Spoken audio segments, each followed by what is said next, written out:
ठीक, तो टॉपिक का नाम है मल्टीप्लिकेशन ऑफ मैट्रिसेस। अभी तक अपन ने क्या क्या देख लिया?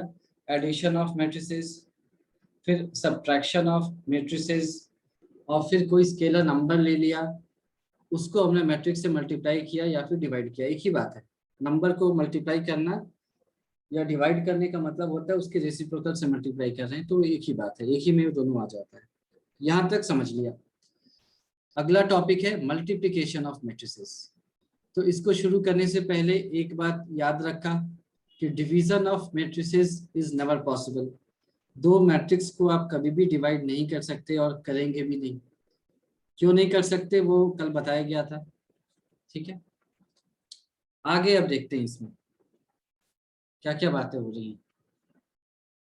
थ्योरी के नाम पर ज्यादा कुछ है नहीं, बस थोड़ी बहुत बातें वो कर लेते हैं हम। Condition for multiplication.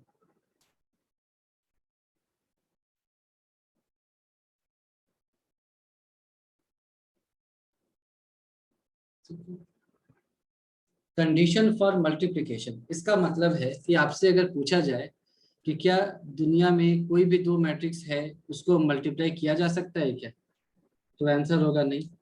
दुनिया के किसी भी दो मैट्रिक्स को आप मल्टीप्लाई नहीं कर सकते। तो आप इसको ऐसे लिखेंगे, पहला लिख लिया, एक मिनट, नेट बंद होगा, एक minute.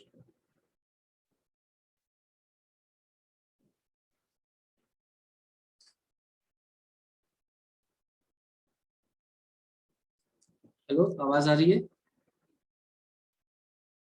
Hello, yes sir. Yes sir.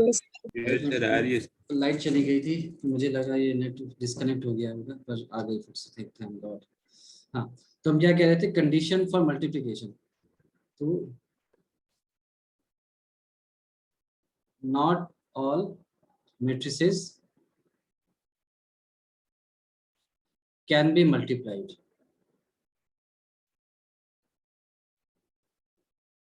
किसी भी दो मैट्रिक्स को पकड़ा और बोला भाई तो मल्टीप्लाई हो जा, तो ऐसा संभव नहीं। तो फिर अगला क्वेश्चन है कि फिर मल्टीप्लाई तो होता है ना, तो हमने कहा हाँ बिल्कुल होते हैं दो मैट्रिसेस मल्टीप्लाई। तो आपने कहा कि ऊपर तो लिखा है कि not all matrices can be multiplied, तो फिर कैसे पता चलेगा कि किन दो मैट्रिक्स को मल्टीप्लाई करेंगे? तो हमने डिफाइन किया कि एक मैट्रिक्स है मेरा ए विच इज इक्वल टू ए आई जे, ऐसे इसके नंबर ऑफ रोज को हमने लिख दिया m और कॉलम को लिखा n। दूसरा एक मैट्रिक्स है, उसको हमने डिफाइन किया बी आई जे, इसके रो को हमने बोल दिया p और कॉलम को बोल दिया q। ठीक है, अब हमने क्या बोला, हमने ये बोला कि अगर n और p बराबर हो जाएं, अगर n और p बराबर हो जाएं, यानी कि पहला जो मैट्रिक्स है उसके नंबर ऑफ कॉलम्स और जो दूसरा मैट्रिक्स है उसके नंबर ऑफ रोज इक्वल हो जाएं, तो फिर इन दोनों मैट्रिक्स को मल्टीप्लाई किया जा सकता है। तो इसी को फॉर्मली यहाँ पर लिख लिया, if the number of columns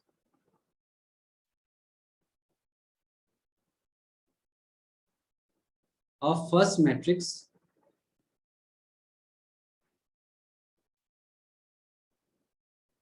if the number of columns of first matrix and number of columns of number of columns, number of rows, number of rows of second column, second matrix, number of rows of second matrix are equal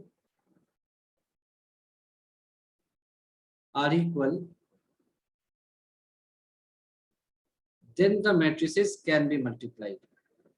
Then the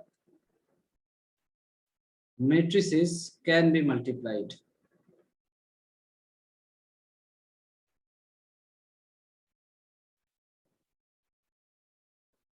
ठीक है, bracket में लिख लिया, that is when n is equal to p। ठीक है, जब n किसके बराबर होगा, p के बराबर। n क्या है, पहले रो का नंबर ऑफ कॉलम, और p क्या है, दूसरे मैट्रिक्स का। n क्या है, पहले मैट्रिक्स का नंबर ऑफ कॉलम, और p क्या है, दूसरे मैट्रिक्स का नंबर ऑफ रो। ठीक है, जो नया मैट्रिक्स बनेगा, the new matrix,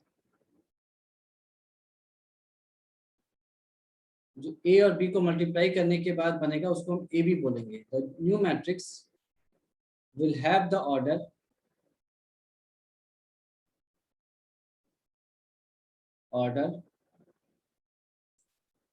m by Q. देखो, m बाई क्यू यानी कि जो दोनों को मल्टीप्लाई करने के बाद जो नया मैट्रिक्स बना, उसका नंबर ऑफ रो यहाँ से आएगा, पहले मैट्रिक्स के नंबर ऑफ रोज से, और उसका कॉलम कहाँ से आएगा, दूसरे मैट्रिक्स के नंबर ऑफ कॉलम से। और ये जो n है और ये जो p है, ये गायब हो जाएंगे, ये अब गायब हो जाएंगे। तो वही यहाँ पर लिख दिया ऐसे करके। तो इसमें आपको कोई कंफ्यूजन है या समझ में आ रहा है? तो चलो ऐसा करते हैं, एग्जाम्पल लेकर के देख लिया ना, m और q और n m, ये तो ऐसे ही नंबर्स हैं। तो हम ऐसा करते हैं, एग्जाम्पल लेकर के देख लेते हैं, उससे आपको थोड़ा क्लियर हो जाएगा। मान लो एक मैट्रिक्स है मेरे पास A, जो कि है 1 2 और 3 0, मान लो ऐसा है। इसका ऑर्डर हो जाएगा 2/2। और एक अगला मैट्रिक्स ले लिया B, इसको हमने ले लिया है कुछ भी 1 2 3 4 5 6, ये है 2/3।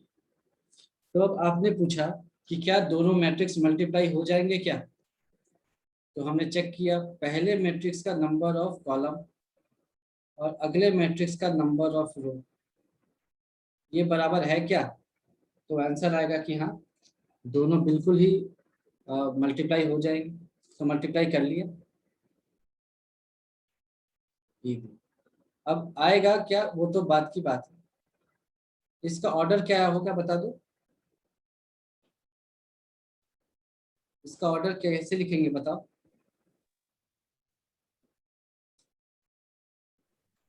m into 2 into 3। 2, ये कौन सा 2 है, ये वाला 2 है ना, पहले वाला m वाला, हाँ, और 3 यहाँ से आ गया। q वाला। तो ये क्लियर हो गया कैसे आता है, इसमें तो कंफ्यूजन नहीं है ना? है ना, एक बार फिर से देख लिया। Not all matrices can be multiplied.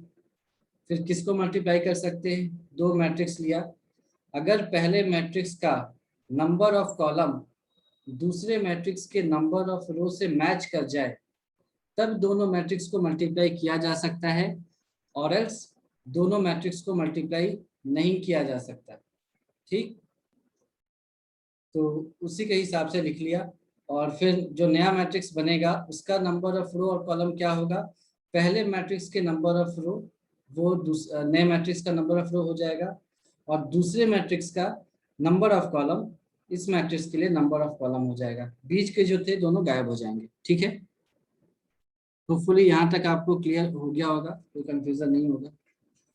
चलो, अगर मान लो मैं ऐसा कुछ लिख लूं कि एक मैट्रिक्स है मेरे पास A, ये है कुछ ऐसा मान लो 2×2/3, और एक मैट्रिक्स है B जो है 2/2, इसका मल्टीप्लिकेशन होगा क्या?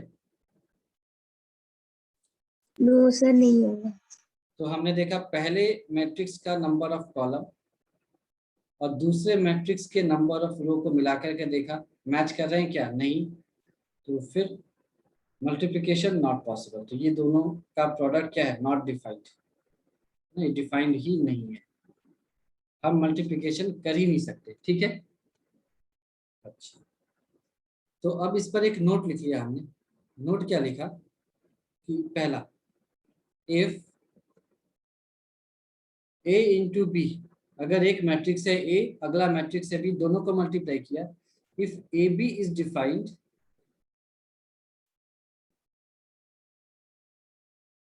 this does not imply कि BA भी डिफाइंड होगा।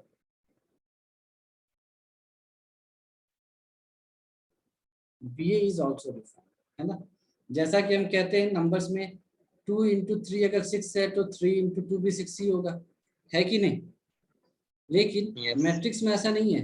मैट्रिक्स में अगर A into B की कुछ वैल्यू आ रही है तो B into A की वैल्यू वो आएगी या नहीं आएगी ये तो बहुत दूर की बात है। B into A एग्जिस्ट करता है कि नहीं ये भी एक चैलेंज होगा, है ना। तो पहली चीज क्या है कि इफ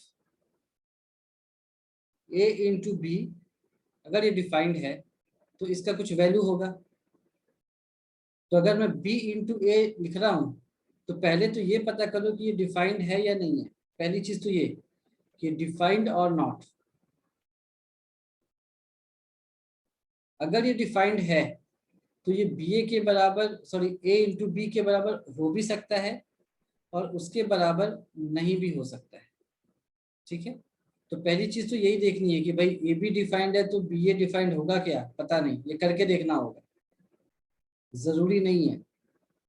मान लो डिफाइन हो गया तो AB और BA बराबर हो भी सकते हैं और बराबर नहीं भी हो सकते हैं, ठीक है।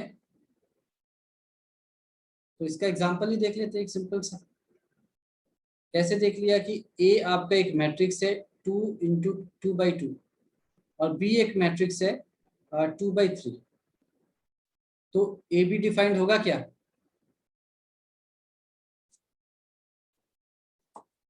Yes Yes. इसके ऑर्डर क्या हो जाएंगे?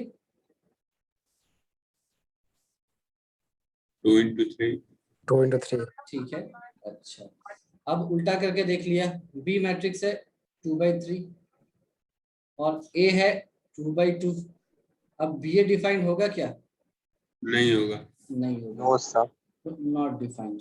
तो आपने देख लिया कि दोनों बराबर होंगे या नहीं होंगे ये तो बाद का प्रश्न है। पहले तो ये कि भाई दोनों एग्जिस्ट करेंगे या नहीं यही बहुत बड़ा चैलेंज है, ठीक है। तो आपको AB और BA और रियल नंबर्स और मैट्रिक्स में थोड़ा डिफरेंस क्लियर हुआ,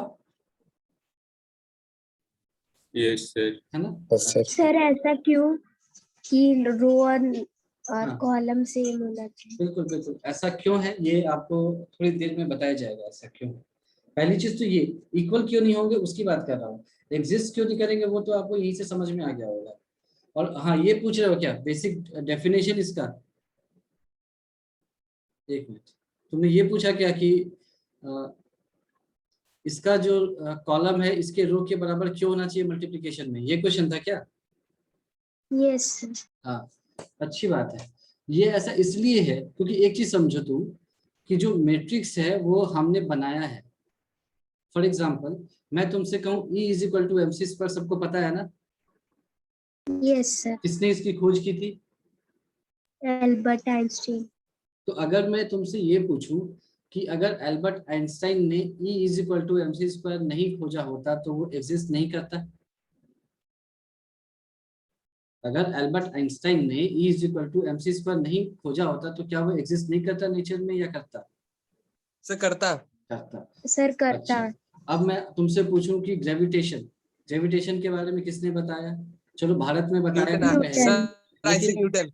लेकिन हाँ जो साइंस को क्रेडिट दिया जाता है साइंस में वो आइजैक न्यूटन है। तो इसका मतलब है कि अगर आइजैक न्यूटन ने नहीं खोजा होता तो ग्रेविटेशन एग्जिस्ट नहीं करता, ऐसा होता? करता सर। करता ना? उससे पहले भी एप्पल गिरता था जमीन पे, मानते हो? Yes sir. यस सर ठीक है, लेकिन मैट्रिक्स के साथ ऐसा नहीं है भाई। मैट्रिक्स हमने बनाया है, समझ में आया? मैट्रिक्स हमने बनाया है, तो जब तक हमने मैट्रिक्स नहीं बनाया था मैट्रिक्स एग्जिस्ट नहीं करता। समझ में आ गई ये बात? ग्रेविटेशन में और मैट्रिक्स में क्या अंतर है ये समझ में आ गया आपको?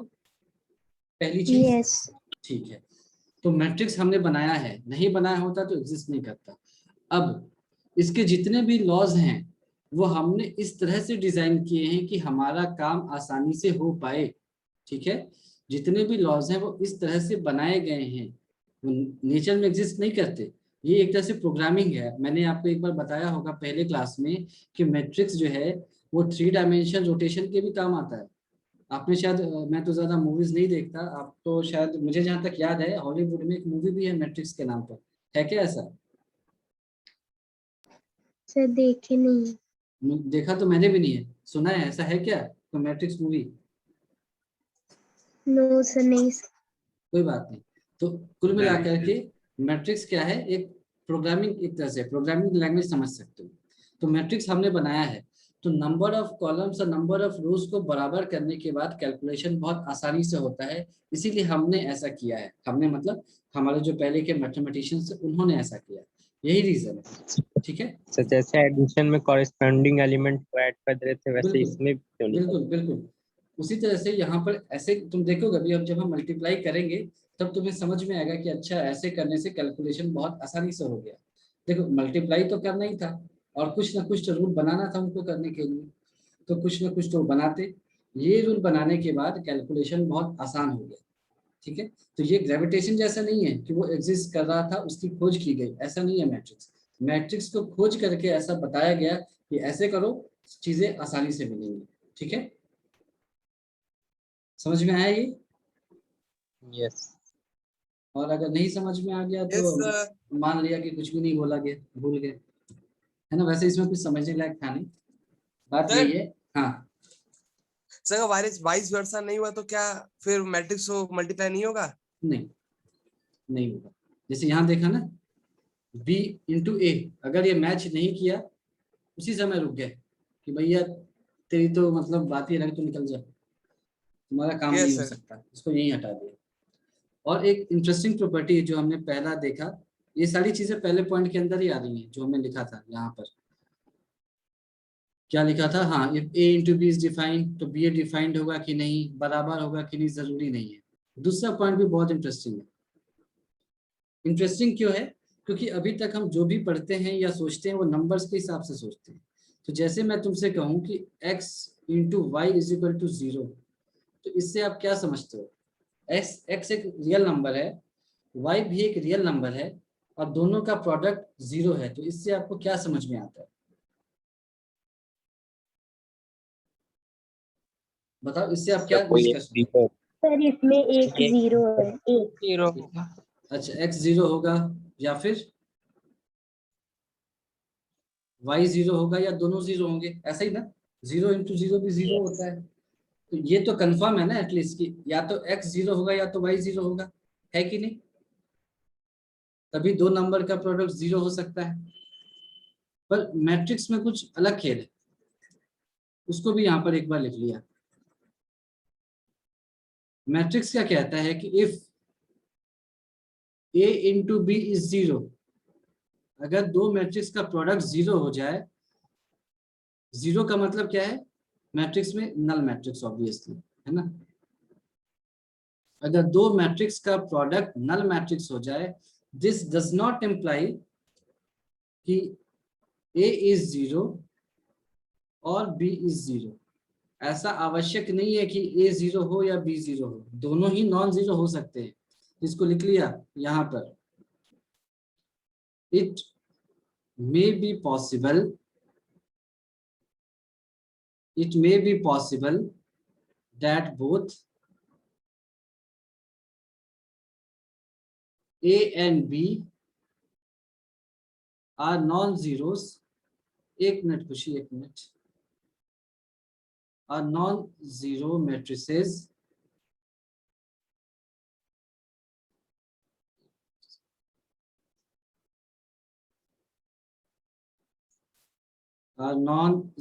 matrices but their product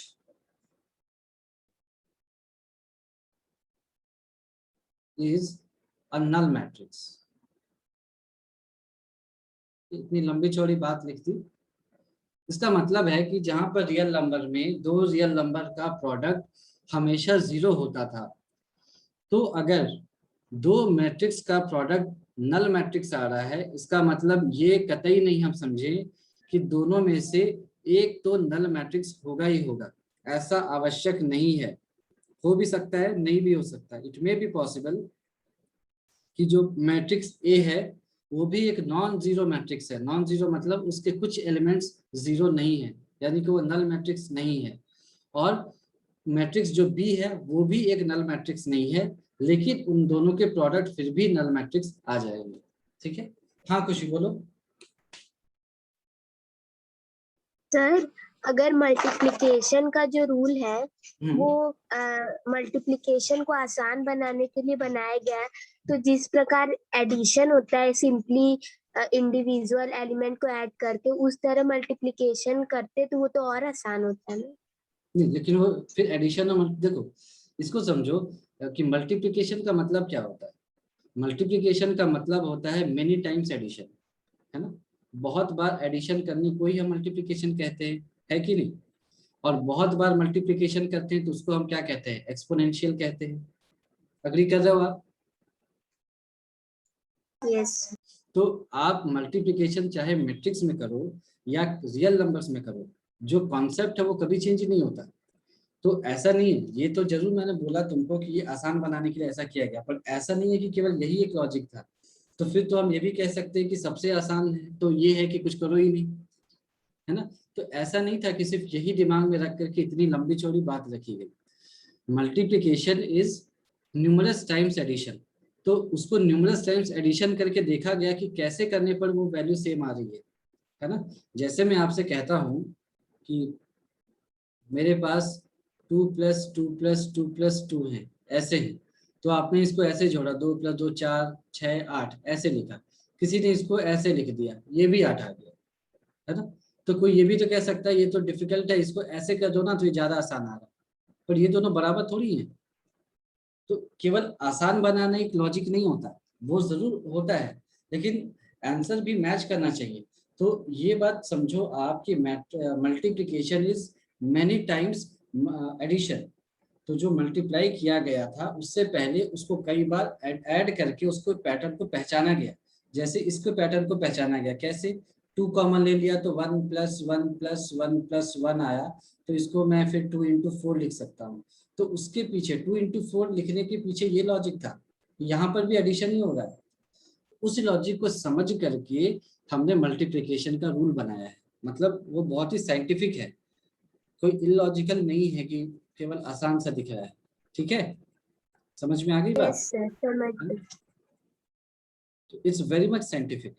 कभी समय मिले, हालांकि वो सब नहीं है आपके सिलेबस में ज्यादा, मैंने आपको पहले बताया होगा कि मैट्रिक्स एक बहुत ही कॉम्प्लिकेटेड चीज है।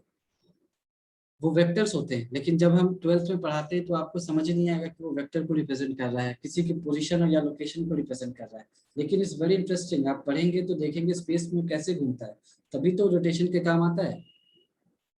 But anyway, coming back to the topic, ये आपको समझ में आया एटलीस्ट कि a × b 0 है तो a भी नल मैट्रिक्स होगा, b भी नल मैट्रिक्स होगा, ऐसा आवश्यक नहीं है। समझ में आया ये बात,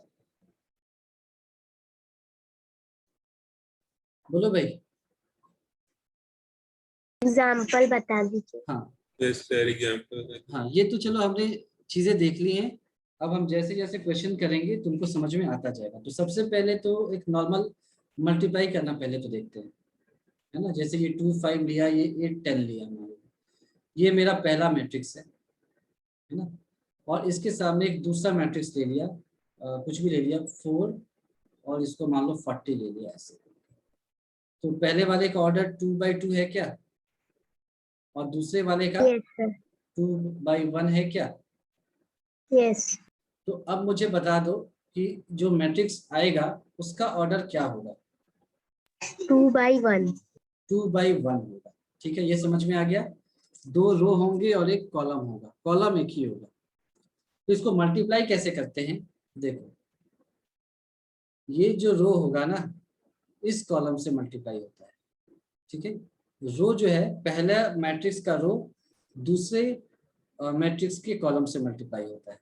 तो मल्टीप्लिकेशन कैसे होगा कि row of first column, sorry row of first matrix ये किससे मल्टीप्लाई होगा, कॉलम ऑफ सेकेंड मैट्रिक्स। ये रूल है, कॉलम ऑफ सेकेंड मैट्रिक्स। ये हमेशा ऐसे ही करेंगे। तो बताओ पहले मैट्रिक्स में कितने रो हैं? 2। पहले मैट्रिक्स में 2 रो हैं और दूसरे मैट्रिक्स में कॉलम कितना है? 1 है। इसका मतलब क्या हुआ कि ये मैट्रिक्स का मल्टीप्लिकेशन हो कैसे रहा होगा? रो 1 इंटू कॉलम 1 और रो 2 इंटू कॉलम 1, यानी कि मैट्रिक्स 1 का पहला रो कॉलम 1 को लिखने की जरूरत भी नहीं है, वो तो एक ही है, तो सिर्फ कॉलम ही रहने दिया। मैट्रिक्स 1 का रो 1 कॉलम से मल्टीप्लाई होगा, मैट्रिक्स 2 का जो रो 2 है वो कॉलम से मल्टीप्लाई होगा। समझ में आया ये? ठीक है। तो अब ये मल्टीप्लाई कैसे होगा? 2 पहले 4 से मल्टीप्लाई होगा, तो लिख दो 2 इंटू 4, फिर प्लस जो 5 है ये 40 से मल्टीप्लाई होगा, तो लिख दिया 5 इंटू 40। ये समझ में आया? पहला रो और पहला कॉलम, बाकी सारी चीजों को तुम भूल जाओ। पहले रो में जो जो एलिमेंट्स उसको ध्यान रखा, पहले कॉलम में जो जो एलिमेंट से ध्यान रखा। अब तुमको समझ भी आ गया होगा कि बराबर क्यों होने चाहिए। अगर बराबर नहीं होते तो एक मतलब अकेला छूट जाता, इसीलिए दोनों को बराबर होना होगा। तो पहले रो का पहला एलिमेंट जो है पहले कॉलम के पहले एलिमेंट से मल्टीप्लाई होगा, पहले रो का दूसरा एलिमेंट पहले कॉलम के दूसरे एलिमेंट से मल्टीप्लाई होगा। अगर 3 रहते तो यहाँ भी 3 होते तो एक और मल्टीप्लाई हो जाता, तो ये ऐसे मल्टीप्लाई हो गया। ये समझ में आया? अगर ये आया तो दूसरा मुझे बताओ, दूसरा रो कैसे फिल करेंगे? 8 into 4 हाँ, plus 10 into 10 into 10 into 40. 40। ये आ गया समझ में?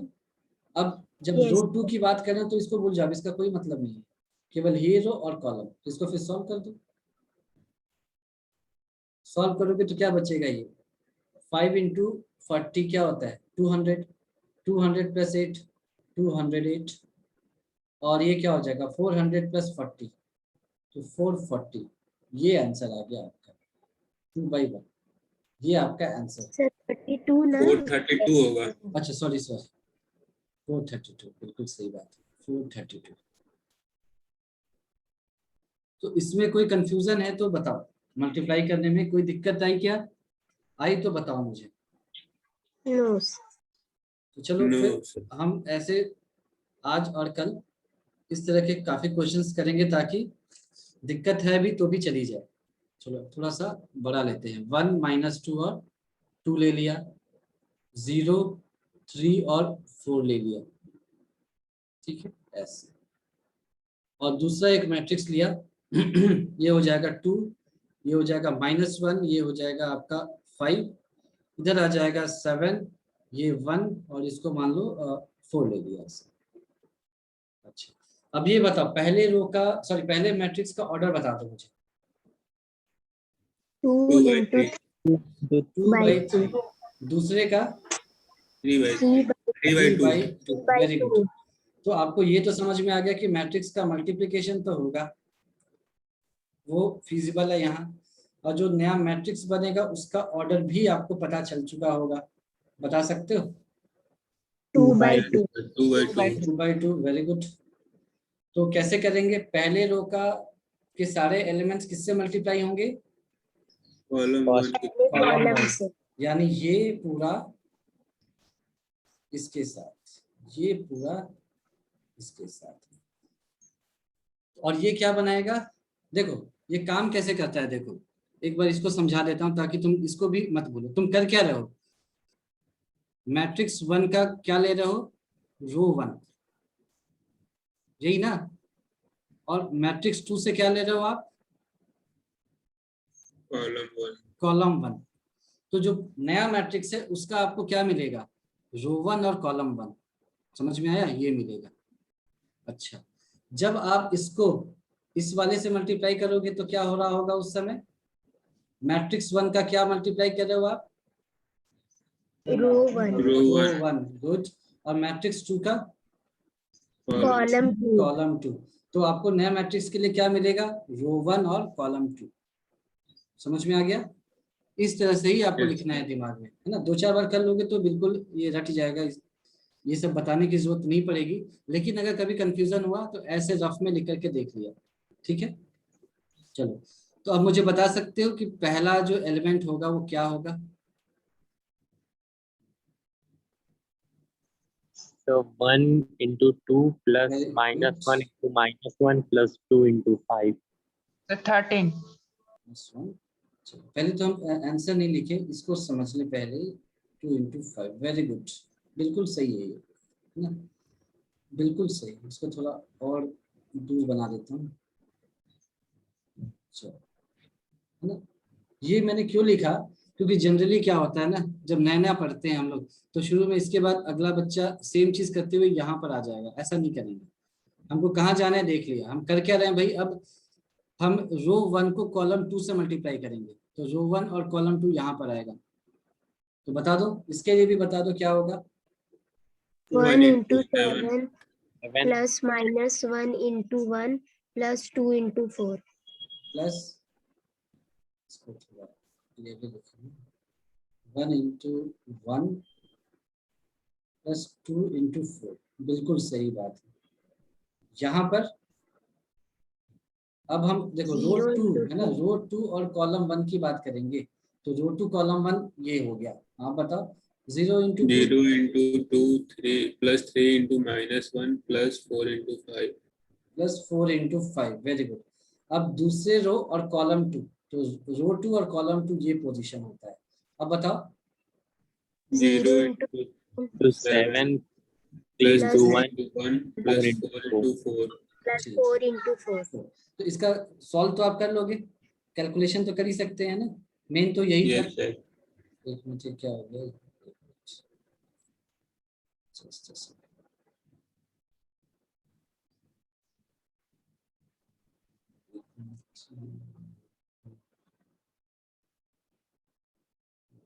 हाँ चलो, इसको 4 थोड़ा अच्छे से लिख लिया। तो आपको थोड़ा बहुत आइडिया हुआ मल्टीप्लाई कैसे करते, थोड़ा बहुत, Yes, sir. थोड़ा बहुत समझ में आया। तो स्टार्टिंग में हम क्या करेंगे, रूल के हिसाब से चलते हैं। आपने देखा, सबसे पहले देखोगे कि भाई मैट्रिक्स मल्टीप्लाई हो सकता है क्या, इसको इससे मैच कर लिया। फिर मल्टीप्लाई कैसे करेंगे, तो ये दिमाग में रखा। मैं कर क्या रहा हूँ, पहले रो के मैट्रिक्स 1 के पहले रो को दूसरे मैट्रिक्स के पहले कॉलम से मल्टीप्लाई कर रहा हूँ, यानी रो 1 कॉलम 1। तो क्या मिलेगा मुझे नए मैट्रिक्स का, रो 1 कॉलम 1 ही मिलेगा। फिर मैं मैट्रिक्स 1 के रो 1 को कॉलम 2 से मल्टीप्लाई कर रहा हूँ, तो क्या मिलेगा, रो 1 कॉलम 2 ही मिलेगा, तो ये मिलेगा यानी इस पोजीशन पर। फिर वैसे ही दूसरा तीसरा, है ना, ऐसे ही करेंगे। तो शुरू में आप ऐसे करेंगे, उसके बाद तो आप यूज टू हो जाएंगे। तो मैं आपको एक क्वेश्चन देता हूँ होमवर्क, ये भी आसान सा, ये आप करके आना। Find a b if a is equal to 6 9 2 3। ये आपको एक मैट्रिक्स दे दिया गया, 2 by 2 है ऑब्वियसली, एंड b एक मैट्रिक्स है दैट इज इक्वल टू 2 6 0, और यहाँ पर कुछ भी ले लिया, मान लो 7 9 8 ले लिया, तो 2 by 2 2 by 3, हाँ ठीक है। तो ये आपको सॉल्व करना है, कर सकते हैं खुद से, कर लोगे। जो नया मैट्रिक्स Yes, होगा sir. उसका, अभी कर देंगे. अच्छा नया मैट्रिक्स का ऑर्डर बस मुझे बता दो, मैं समझ जाऊंगा। जो आंसर आएगा ना ए बी मैट्रिक्स, उसका ऑर्डर क्या होगा ये बता दो बस।